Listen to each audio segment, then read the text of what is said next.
Hi, I'm Diane Brady. I'm here with my colleague, Seth Matlins, Managing Director of the CMO Network. And hi, Seth. First of all, Hi, good to see Diane. you. How are you? Good. We are talking about M&Ms.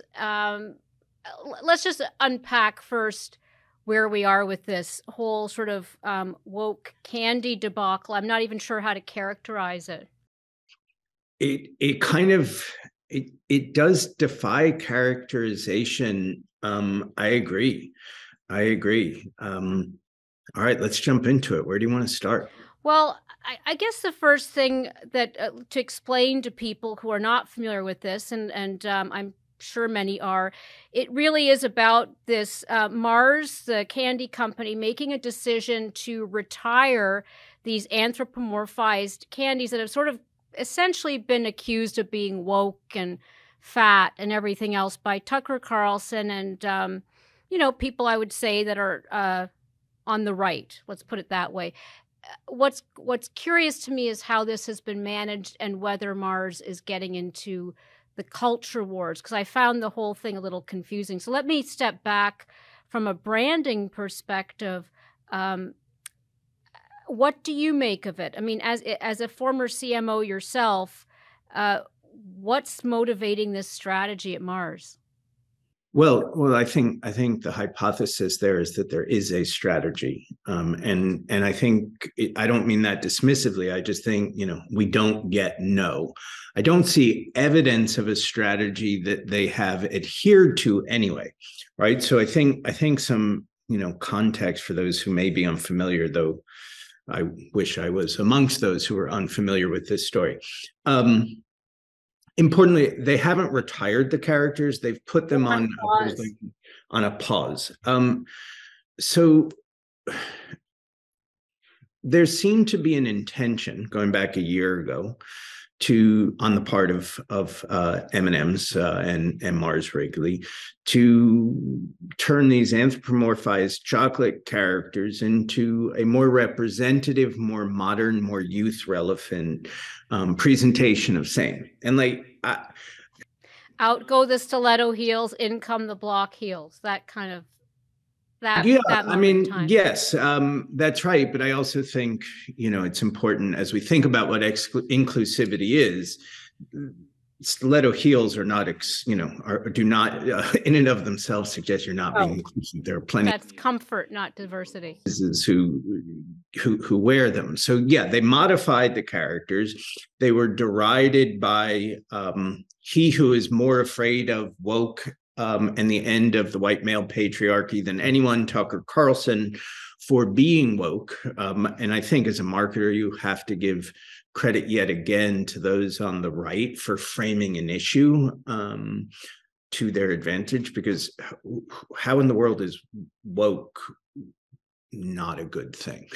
Right? How in the world is inclusive and representative and intending to help everybody feel welcome not a good thing? But apparently for Tucker and his audience, it has downsides. So yeah, they a petition was started as the green M&M went from the stiletto heels you mentioned to sneakers to make green sexy again. I mean, it really to which, interesting, the company did not reply. It's quite amazing. And then I don't know what precipitated last week's Tucker revisiting this issue. It may have been something that Mars launched a couple of weeks ago in support of International Women's Day, where they created a limited edition package. I know it quite well because I was pitched on it and I passed on it, to be honest. So what it was, so first of all, they launched a purple category, a purple character in September, and probably, do we want to eat purple M&Ms? Leave that for another day. But this was a pitch basically where it would be all female packages of M&Ms, and a percentage of sales would go to support women. And it felt marginal as a news story, as you can imagine. And also I didn't want to kind of get into the game of pretending candy characters are all female. So I passed on it for that reason, thinking, that's nice. Good for you. Good luck. You go, girl. And that was what Tucker Carlson and company reacted to was they're back again and worse than ever. Now they look lesbian because they're holding hands. And I don't want to repeat it because it feels like we get down into the trenches of basically slinging mud at each other, which is kind of where we got to where we are right now. Well, I think it's actually, personally, I don't think, if there are two sides to this, right? Building off of your use of the words each other, I don't think both sides are slinging mud. I think one side is slinging mud and the other is ducking. And I think that's a little bit of the issue that M&Ms and Mars face, because it wasn't just that they were doing a women's initiative. And again, it seems like it was well intended. But literally the campaign was about flipping the script on the status quo and in fundamentally pulling these characters back, right? Because of Tucker's critique and his audience's disdain. All they've done, at least for the moment, until we see what they choose to do at the Super Bowl, but perhaps even regardless, is reinforce the status quo, right? So rather than flipping the script on the status quo, they said, "Oh, you all prefer the status quo as it's been? Okay, our bad. We don't want to be divisive. M&Ms, wants to bring people together and let's go have lots of fun." At a minimum, as I think I said, it lacks courage of conviction. It makes the campaign itself feel like a women washing stunt. It lacks authenticity. And I don't think that that's M&Ms, right? I think, again, they've been trying to do good things, but execution matters. I mean, I've interviewed Victoria Mars. I know that there's a deep and long-standing commitment to diversity there and to women. I have to say this feels disingenuous. Part of it was the gleeful tone of the tweet, where basically it was mocking. And we can disagree on this, but to me it was kind of mocking and making light of like, oh, well, you don't like our candy characters, so here let's essentially trot out a spokeswoman who, of course, I think is also very emblematic of what they're trying to do with the candies. And it feels like this was always going to be the intention, and that it's a bit of a publicity stunt, almost like when you pretend to date before a movie comes out. That's me. Maybe I'm a cynic. So, well, by the way, my favorite definition of cynicism is one John Updike offered, which is that it's nothing more than tired pragmatism. And I think you have reason to be a tired pragmatist here. And it's not that I disagree, but if let me kind of add some texture from my perspective to a few things. One, this was a brand response, not a corporate response, right? And so the brand has a tone of voice, and it was on, I don't remember if they tweeted it or Insta or both. Both, I think. And so speaking in that voice is appropriate from a marketing perspective. This wasn't, Anton Vincent, who's the president of the confection business in North America, coming out and giving a corporate statement.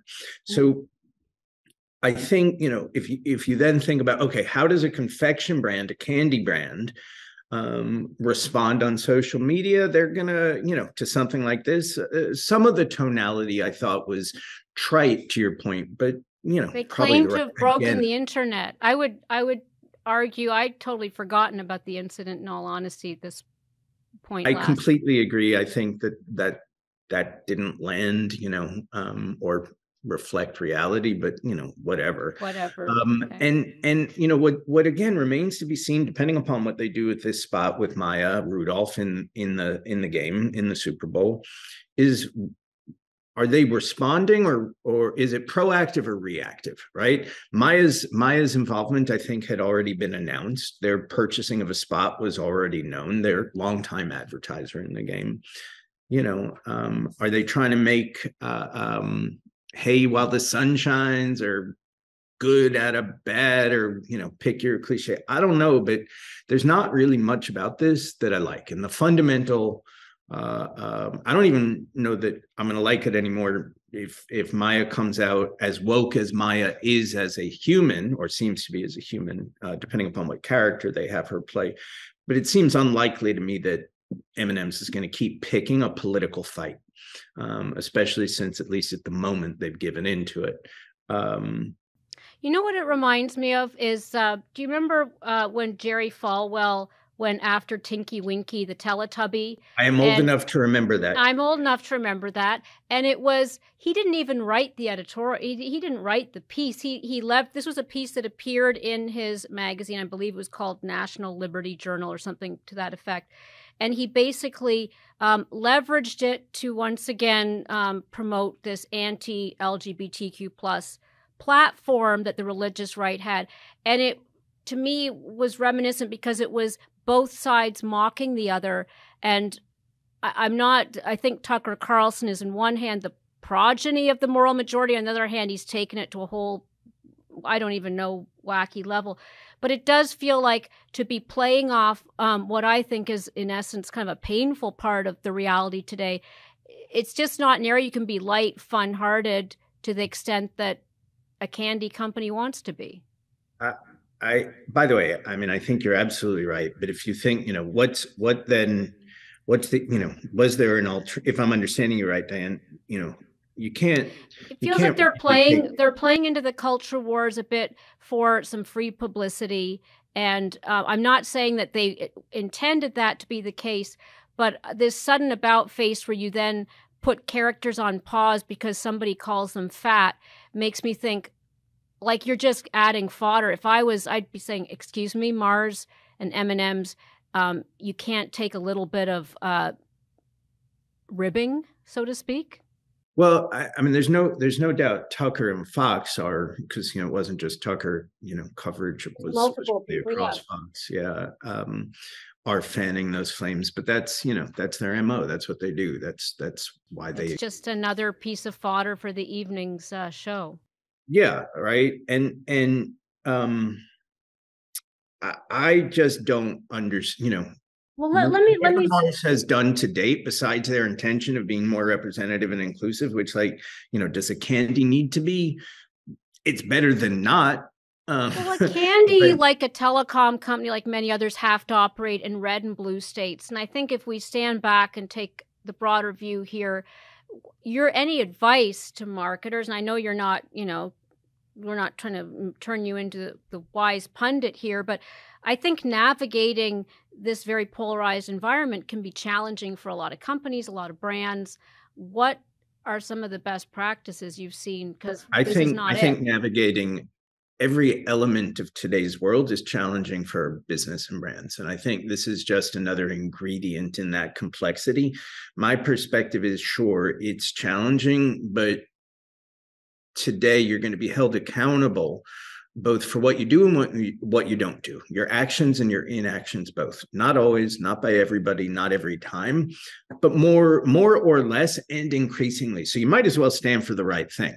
Now, Hobby Lobby has a point of view on what the right thing is, and Patagonia has a point of view on what the right thing is.